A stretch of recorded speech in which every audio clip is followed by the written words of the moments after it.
Terima kasih, Anda telah berkunjung di kanal video ini. Untuk menghindari salah paham, silahkan simak sampai selesai.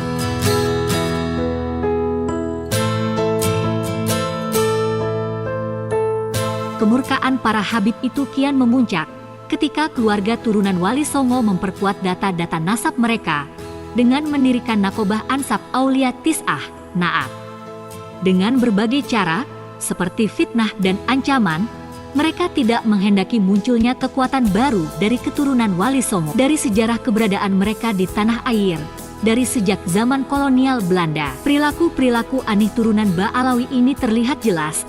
Mereka terlibat dalam salah satu gerakan kudeta Kesultanan Banten di abad ke-18, keterlibatan Habib Utsman bin Yahya, Mufti Betawi, peristiwa di abad ke-19, dalam penggembosan perjuangan ulama Banten, peristiwa Cilegon, yang merupakan zuriat dan keluarga Wali Songo di Kesultanan Banten, serta seringkali membuat keributan besar sebab hal sepele yang dibuat oleh Robitoh Alawiyah dengan Al-Irsyad. Begitu pula mental dan akhlak turunan Ba'alawi, selalu memanfaatkan sikap kebodohan sebagian umat Islam yang terlanjur menganggap mereka turunan Nabi untuk mencari penghidupan atas nama nasab suci, baik di kalangan ajengan maupun di masyarakat perkampungan secara umum. Dari berbagai aksi panggung dengan mengatasnamakan Islam, isi ceramah yang disampaikan turunan Ba'alawi ini hanyalah doktrin-doktrin sesat, memaksa umat harus mengutamakan mereka para Habib daripada yang lain. Belum lagi cara penyampaian dalam berbagai ceramah, bahasa mereka penuh dengan caci maki dan kalimat kotor yang sengaja dibiarkan oleh Robitoh Alawiyah. Diskursus nasab Ba'alawi kini telah sampai pada titik terang. Bahwa nasab Ba'alawi terputus selama 550 tahun, sampai nama Ubaidillah disebutkan oleh Habib Ali Al-Sakron, wafat 895 Hijriyah, sebagai anak Ahmad bin Isa, dalam kitabnya Al-Burqoh Al-Mushikoh. Menyikapi soal nasab Ba'alawi, tidaklah serta-merta kita katakan cukup dengan husnudzon saja.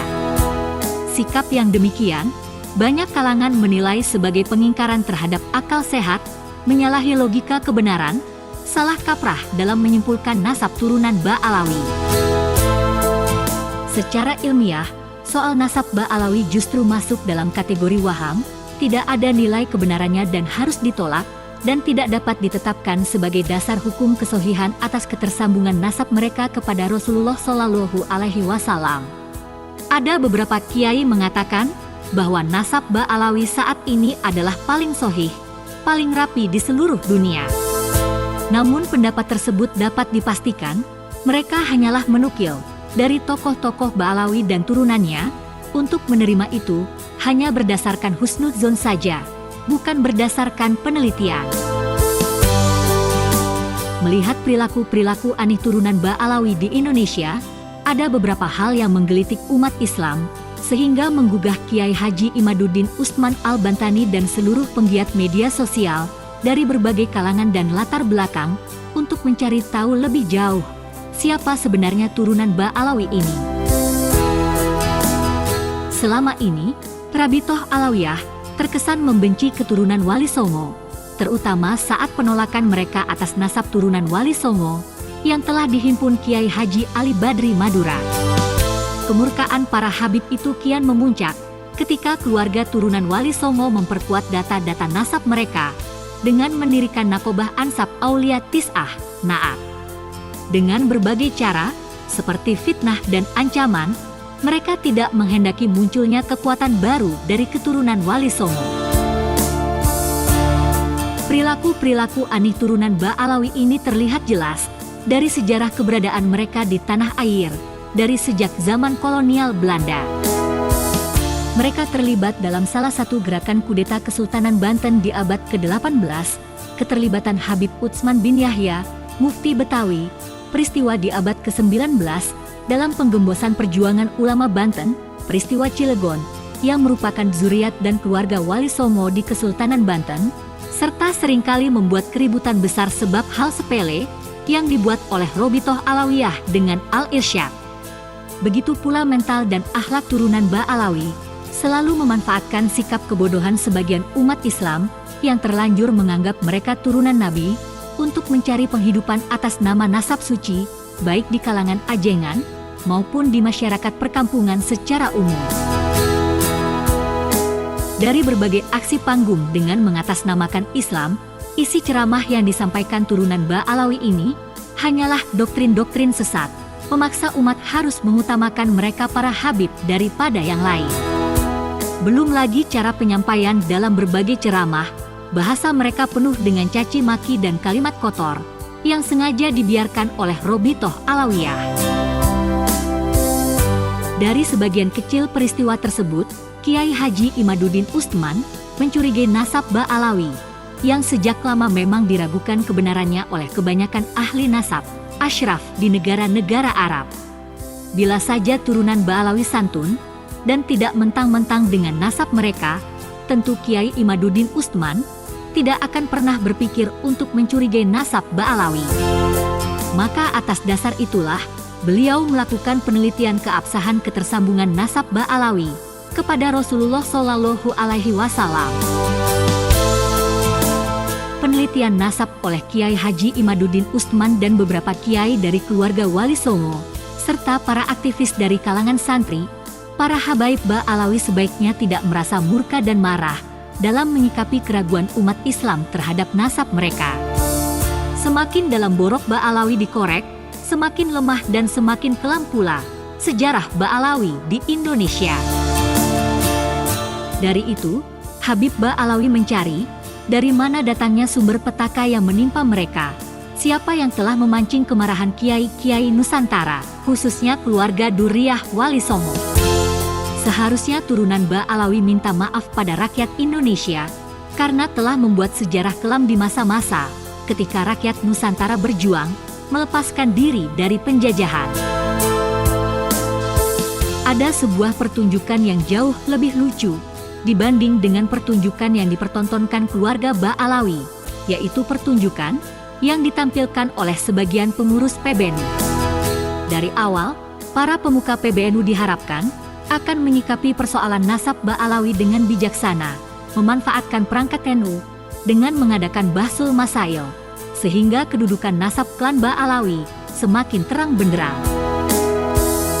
Akan tetapi sebaliknya, sebagian dari mereka dan diikuti para tokoh NU lainnya justru mencoba membangun kembali marwah keluarga Ba'alawi yang dibangun atas dasar cinta buta, salah sasaran, dan juga atas dasar klaim sepihak.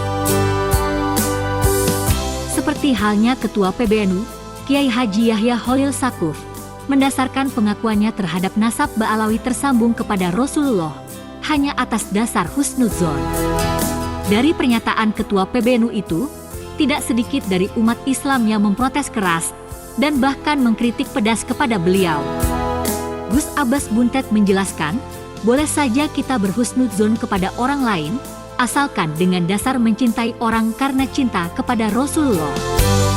Zon dalam istilah usul fikih, persoalan yang kebenarannya dipahami lebih unggul daripada kesalahannya. Dan disebut rojih, sebab keunggulan nilai kebenarannya yang lebih dominan. Sedangkan sebaliknya, waham adalah persoalan yang kesalahannya dipahami lebih unggul daripada kebenarannya. Kemudian disebut marjuh, sebab unsur kesalahannya lebih dominan daripada kebenarannya. Dalam ilmu syariah, zon adalah termasuk dalam kajian ijtihad yang pembahasannya banyak terdapat dalam ilmu fikih dan usul fikih. Oleh sebab itu, zon menjadi salah satu patokan dalam hukum syariat. Dan agama Islam membolehkan membangun hukum-hukum syariat atas dasar zoni.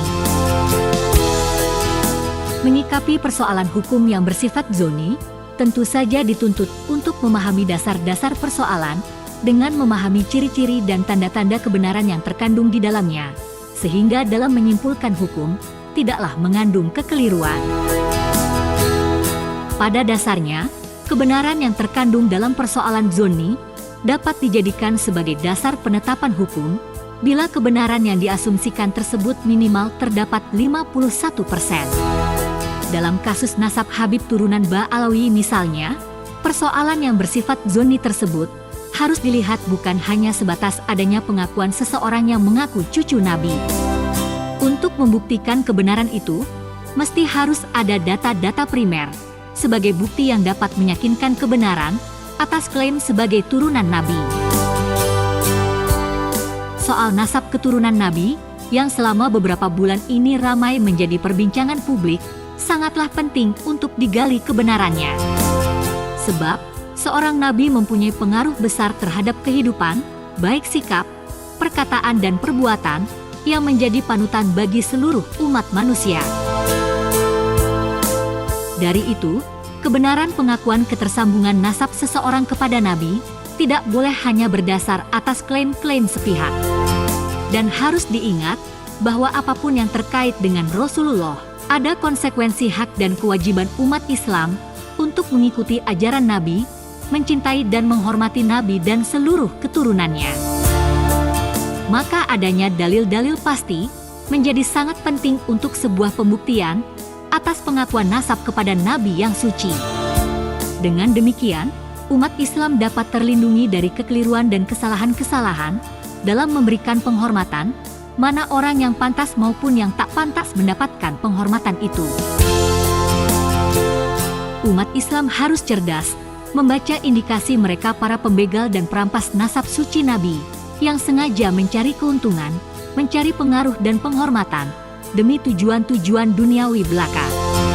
Jangan sampai ada seseorang yang dipersepsikan sebagai keturunan Nabi hanya berdasarkan tahayul dan hurufat, pengakuan-pengakuan palsu dan dusta yang tak dapat dibuktikan kebenarannya.